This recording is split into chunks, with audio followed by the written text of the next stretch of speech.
രാജ്യത്തിന് ഒരു നല്ല പ്രതിപക്ഷവും ഉത്തരവാദിത്തമുള്ള പ്രതിപക്ഷവും വേണം. അല്ലാതെ ദിവസവും വന്ന ഉടൻ തന്നെ ബഹളം വെച്ച് സഭാ ദിനങ്ങൾ, സഭാ സമ്മേളനം തടസ്സപ്പെടുത്തുന്ന ഒരു പ്രതിപക്ഷത്തെ അല്ല രാജ്യത്തിന് വേണ്ടത്. ശക്തമായ പ്രതിപക്ഷത്തെയാണ് ജനം തെരഞ്ഞെടുത്തത്, അല്ലാതെ ഭരിക്കാനല്ല.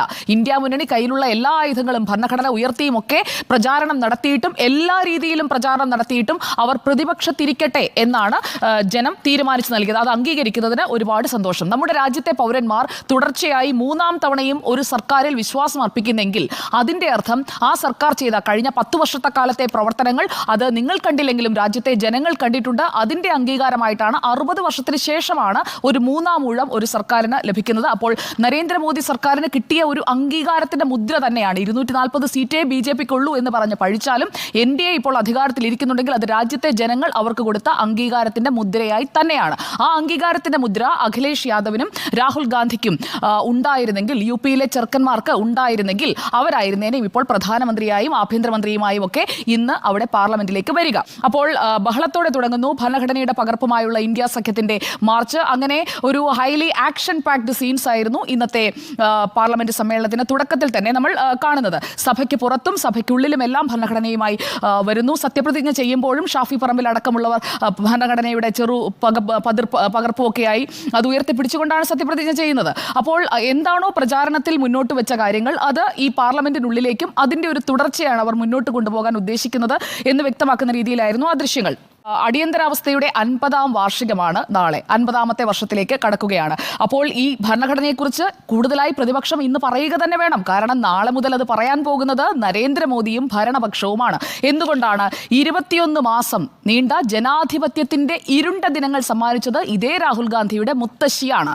തെറ്റുകൾ പറ്റിയിട്ടുണ്ടെങ്കിൽ അത് തിരുത്തുക തന്നെ വേണം. നേരത്തെ സൂചിപ്പിച്ചതുപോലെ ഈ പരീക്ഷാ നടത്തിപ്പിൽ ഉണ്ടായിട്ടുള്ള ക്രമക്കേട് അത് ഗുരുതരമായ ക്രമക്കേടാണ്. ആ ക്രമക്കേട് ഉണ്ടായിട്ടുണ്ടെങ്കിൽ ആ ക്രമക്കേടിന് പിന്നിൽ പ്രവർത്തിച്ച ആളുകൾ അത് ആരായാലും, ഏത് പൊളിറ്റിക്കൽ പാർട്ടിയിൽപ്പെട്ട ആളായാലും അയാൾ നിയമത്തിന് മുന്നിലേക്ക് വരണം. കാരണം അങ്ങനെ വിദ്യാർത്ഥികളുടെ ഭാവി വെച്ച് പന്താടാൻ ശ്രമിക്കുന്ന ആളുകൾ, അത് ഇറസ്പെക്റ്റീവ് ഓഫ് പൊളിറ്റിക്കൽ പാർട്ടീസ്, അവർ പുറത്തേക്ക് വരണം. തമിഴ്നാട് കള്ളാക്കുറിച്ചിയിലെ വിഷമദ്യ ദുരന്തത്തിൽ 56 പേർ മരിച്ചല്ലോ. തമിഴ്നാട്ടിൽ ഇന്ത്യ മുന്നണിയാണല്ലോ, DMKയും കോൺഗ്രസും ഒക്കെ ചേരുന്ന ഇന്ത്യ മുന്നണിയാണല്ലോ ഭരിക്കുന്നത്. എന്തുകൊണ്ടാണ് അവിടെ ഒരു CBI അന്വേഷണം പ്രഖ്യാപിക്കുന്നതിലേക്ക് ഇതുവരെ എത്താത്തത്? ആരാണ് അവിടുത്തെ വ്യാജമദ്യ മാഫിയയെ സംരക്ഷിക്കുന്നത്? തമിഴ്നാട്ടിലെ കാര്യമാണ്. അവിടെ കള്ളാക്കുറിച്ചിയിൽ 56 പേർ, കരുണാപുരത്തടക്കം ആ ഒരു ഗ്രാമത്തിലെ തന്നെ എത്ര കുടുംബങ്ങളിലാണ് വിളക്കണഞ്ഞു പോയത്. അപ്പോൾ ആ 56 പേർ മരിച്ചതിൽ ഒരു CBI അന്വേഷണം നടത്താൻ ആ മാഫിയയുടെ കിങ് പിൻ ആരാണോ അയാളിലേക്ക് അന്വേഷണം എത്തിക്കുന്നതിനായിട്ട് ഈ മുത്തുസ്വാമി എന്ന മന്ത്രി തയ്യാറാകുന്നില്ല. ആ മുത്തുസ്വാമിയെ പുറത്താക്കാൻ നിങ്ങളുടെയൊക്കെ പ്രിയപ്പെട്ട MK സ്റ്റാലിൻ തയ്യാറാകുന്നില്ല. അതൊരു ഇരട്ടത്താപ്പല്ലേ?